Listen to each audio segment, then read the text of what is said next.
Friends ఎలా ఉన్నారు? బాగున్నారు ఫ్రెండ్స్. ఏంటంటే ఇది మామూలుగా బంగాళదుంపలు అయితే తీసుకుని కడిగేసి చెక్ చేశాను అనమాట ఫ్రెండ్స్. చెక్ చేసి వాటిని ముక్కలుగా కట్ చేసి ఓన్లీ ఆయిల్లోనే వేసేసి, అంటే ఇన్నిట్లో ఆనియన్స్ కానీ కరివేపాకు కానీ కొత్తిమీర కానీ ఏమి వేయకుండా ఓన్లీ ఆయిల్లోనే ఈ ముక్కలు కట్ చేసి వేసాను. కాగిన ఆయిల్లో వేసిన తర్వాత ఒక 10 నిమిషాలు కుక్ అయిన తర్వాత మధ్య మధ్యలో కదుపుకుంటూ ఉండాలన్నమాట.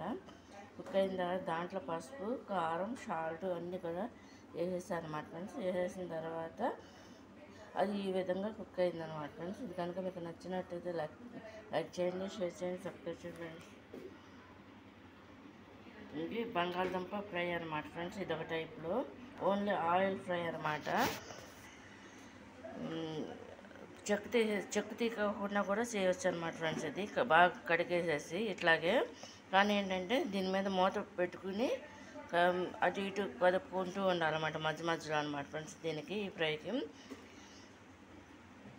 సరిపడా కారం, సరిపడా ఉప్పు, పసుపు, ఓన్లీ ఆయిల్ అనమాట ఫ్రెండ్స్. ఇందులో ఇంకా ఉల్లిపాయలు కానీ పచ్చిమిరకాయలు కానీ అలాంటివి ఏమీ కూడా అవసరం లేదనమాట.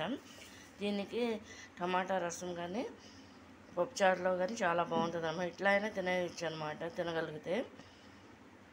ఇది కనుక మీకు నచ్చినట్టు లైక్ చేయండి, షేర్ చేయండి, సబ్స్క్రైబ్ చేయండి. ఇది పొటాటో ఫ్రై అనమాట, ఓన్లీ ఆయిల్ ఫ్రై.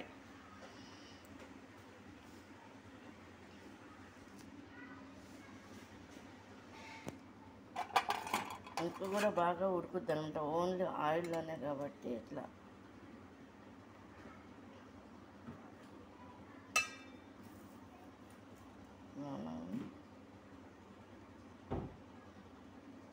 అన్నగానే ఊరికనే మగ్గిపోతుంది అనమాట.